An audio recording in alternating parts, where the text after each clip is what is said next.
ಬಿಜೆಪಿಯದ್ದು ಮನೆಯೊಂದು 3-4 ಬಾಗಿಲುಗಳಾಗಿದೆ. ಅಷ್ಟೇ ಅಲ್ಲದೆ ಬಿಜೆಪಿ ಶಾಸಕರ ಮೇಲೆ ಕೂಡ ಸಾಕಷ್ಟು ಆರೋಪಗಳಿದೆ. ಹಾಗಿದ್ರೆ ಅವರೆಲ್ಲರೂ ಕೂಡ ರಾಜೀನಾಮೆಯನ್ನ ಕೊಡ್ತಾರಾ? ಅಷ್ಟೇ ಅಲ್ಲದೆ ಸಿಎಂಗಳ ಮೇಲೆಯೂ ಕೂಡ ಸಾಕಷ್ಟು ಆರೋಪಗಳು ಇದೆ. ಅವರೇನಾದ್ರೂ ರಾಜೀನಾಮೆ ಕೊಡ್ತಾರಾ? ಇಲ್ಲ ಅಲ್ವಾ? ಹಾಗಿದ್ರೆ ಬಿ ನಾಗೇಂದ್ರ ಅವರ ವಿಚಾರವನ್ನ ಇಟ್ಕೊಂಡು ವಿಪಕ್ಷಗಳು ಈ ರೀತಿಯಾಗಿ ರಾಜಕೀಯವನ್ನ ಮಾಡ್ತಾ ಇರೋದು ಯಾಕೆ ಅಂತ ಇದೀಗ ಬಿಜೆಪಿ ನಾಯಕರಿಗೆ ಸಚಿವ ಅಜಯ್ ಸಿಂಗ್ ತಿರುಗೇಟನ್ನ ಕೊಟ್ಟಿರುವಂತದನ್ನ ಗಮನಿಸ್ತಾ ಇದ್ದೀವಿ. ಅಷ್ಟೇ ಅಲ್ಲದೆ ಅಜಯ್ ಸಿಂಗ್ ಅವರು ಇವತ್ತು ಮಾತನಾಡ್ತಾ ಹೇಳ್ತಾರೆ, ಬಿಜೆಪಿಯಲ್ಲೂ ಕೂಡ ಯಾವುದೂ ಸರಿ ಇಲ್ಲ, ಮನೆಯೊಂದು 4 ಬಾಗಿಲು ಆಗೋಗಿದೆ. ಅಷ್ಟೇ ಅಲ್ಲದೆ ಬಿಜೆಪಿಯಲ್ಲಿರುವಂತಹ ಎಷ್ಟು ಶಾಸಕರ ಮೇಲೆ ಆರೋಪಗಳು ಇಲ್ಲ, ಎಲ್ಲರೂ ಕೂಡ ಅಂದ್ರೆ ಒಂದಷ್ಟು ಜನರ ಮೇಲೆ ಆರೋಪಗಳು ಇದೆ, ಅವರೆಲ್ಲರನ್ನೂ ರಾಜೀನಾಮೆ ಕೊಡಿಸ್ಬಿಡುತ್ತಾ ಬಿಜೆಪಿ ಅನ್ನುವಂಥದ್ರ ಬಗ್ಗೆ ಇದೀಗ ಪ್ರಶ್ನೆಯನ್ನ ಕೇಳಿದ್ದಾರೆ. ಜೊತೆಗೆ ಸಿಎಂ ಆಗಿದ್ದವರ ಮೇಲೆ ಕೂಡ ಸಾಕಷ್ಟು ಆರೋಪಗಳು ಇತ್ತು, ಅವರು ಕೂಡ ರಾಜೀನಾಮೆಯನ್ನ ಕೊಡ್ತಾರಾ? ಇಷ್ಟೆಲ್ಲ ಪಕ್ಷದಲ್ಲೇ ಇಟ್ಕೊಂಡು ಇದೀಗ ಬಿ ನಾಗೇಂದ್ರ ಅವರ ಇದೊಂದು ವಿಚಾರವನ್ನ ಇಟ್ಕೊಂಡು ಅವರು ರಾಜೀನಾಮೆ ಕೊಡಬೇಕು ಅಂತ ಈ ರೀತಿಯಾಗಿ ಪಟ್ಟು ಹಿಡಿದಿರೋದು ಎಷ್ಟರ ಮಟ್ಟಿಗೆ ಸರಿ ಅಂತ ಬಿಜೆಪಿ ನಾಯಕರಿಗೆ ಇದೀಗ ಸಚಿವ ಅಜಯ್ ಸಿಂಗ್ ತಿರುಗೇಟನ್ನ ಕೊಟ್ಟಿರುವಂತದ್ದನ್ನ ನಾವು ಗಮನಿಸ್ತಾ ಇದ್ದೀವಿ. ಸಾಕಷ್ಟು ಆರೋಪಗಳು ಅಂದ್ರೆ ಅವರ ಮೇಲೂ ಕೂಡ ಹಗರಣಗಳು ಇದೆ.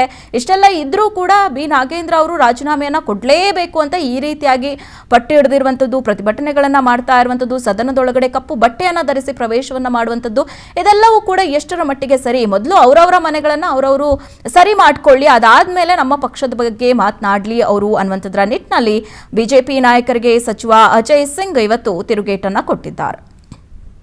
ತಪ್ಪಿಸ್ತಿದ್ದ ಬಿಜೆಪಿಯವರು ವಿರೋಧ ಪಕ್ಷದಲ್ಲಿ 3-4 ಬಾಗಿಲುಗಳಿವೆ. ಒಂದ್ಸತಿ ಪಾದಯಾತ್ರೆ ಮಾಡ್ತೀವಿ ಅಂತ ತೀರ್ಮಾನ ಮಾಡ್ತಾರೆ, ಬೆಳಗ್ಗೆ ಮಧ್ಯಾಹ್ನ ಮಾಡಲ್ಲ ಅಂತ ಹೇಳ್ತಾರೆ, ಸಾಯಂಕಾಲ ಇನ್ನೊಂದು ಮಾಡ್ತೀನಿ ಅಂತ ಹೇಳ್ತಾರೆ. ಅವ್ರಿಗೆ ಇವತ್ತು ಬರಗಾಲ ಒಂದು ಪರಿಸ್ಥಿತಿ ಇದೆ. ಎಲ್ಲ ಸಚಿವರು ತಮ್ಮ ತಮ್ಮ ಉಸ್ತುವಾರಿ ಜಿಲ್ಲೆಗೆ ಹೋಗಿ ತಾಲೂಕಿಗೆ ಭೇಟಿ ಕೊಟ್ಟು ಬಂದಿದ್ದಾರೆ, ವರದಿಯನ್ನು ಒಪ್ಪಿಸಿದ್ದಾರೆ. ಬರಗಾಲ ಬಗ್ಗೆ ಚರ್ಚೆ ಆಗಬೇಕು, ರೈತರಿಗೆ ಏನು ಪರಿಹಾರ ಕೊಡಬೇಕು ಅದರ ಬಗ್ಗೆ ಚರ್ಚೆ ಆಗಬೇಕು. ಅದು ಬಿಟ್ಟು ಬಿ ನಾಗೇಂದ್ರ ಅವರು ಸಚಿವರು 31 ಮೇ 2024 ರಾಜೀನಾಮೆ ಕೊಟ್ಟರು. ಯಾಕೆ ಕೊಟ್ಟರು ಅಂದರೆ ಅವಾಗ ಇನ್ವೆಸ್ಟಿಗೇಷನ್ ನಡೀತಾ ಇತ್ತು, ಯಾವೊಂದು ರೀತಿಯಿಂದ ತೊಂದರೆ ಆಗಕೂಡ್ದು ಅಂತ ಅವ್ರು ಕೊಟ್ಟಿದ್ದಾರೆ. ಇವತ್ತು ದೇಶದಲ್ಲಿ ಸುಮಾರು 226 ಕೇಂದ್ರ ಬಿಜೆಪಿ ಸಚಿವರು ಬಿಜೆಪಿ ಶಾಸಕರ ಮೇಲೆ ಆರೋಪಗಳಿವೆ. ಎಲ್ಲರೂ ರಿಸೈನ್ ಮಾಡ್ತಾರಾ? ಸುವೇಂದು ಅಧಿಕಾರಿ ಬಿಜೆಪಿ ಮುಖ್ಯಮಂತ್ರಿ ವೆಸ್ಟ್ ಬೆಂಗಾಲಲ್ಲಿ, ಅವ್ರ ಮೇಲೆ ಆರೋಪ ಇದೆ, ಅವ್ರು ರಿಸೈನ್ ಮಾಡ್ತಾರಾ? ಹಿಮಂತ ಬಿಸ್ವಾ ಶರ್ಮಾ ಅವ್ರ ಮೇಲೆ ಆರೋಪ ಇದೆ, ಅವ್ರೇನು ರಿಸೈನ್ ಮಾಡ್ತಾರಾ? ಅವ್ರು ರಿಸೈನ್ ಮಾಡಲಿ ಮತ್ತೆ ನಾವು ಹೇಳ್ತೀವಿ. ಅವ್ರಿಗೆ ಒಂದು ನೀತಿ, ನಮಗೊಂದು ನೀತಿ. ಇವಾಗ ನಾಗೇಂದ್ರ ಅವರು ಸಚಿವರಾಗಿ ಏನು 187 ಕೋಟಿ ಅಂತ ಹೇಳ್ತಾರೆ, ಅದು ಎಲ್ಲ ದುಡ್ಡು ವಾಪಸ್ ಬಂದಿದೆ, ಅದರಲ್ಲಿ ಏನೂ ಇಲ್ಲ ಅಂತ ಸ್ಪಷ್ಟವಾಗಿ ಹೇಳಿದ್ದಾರೆ. ನಾವು ಯಾರಾದರೆ ಒಂದು ಇದ್ದಾರೆ ಅಂದರೆ ಅವ್ರ ಮೇಲೆ ಕ್ರಮ ತಗೊಳ್ತೀವಿ.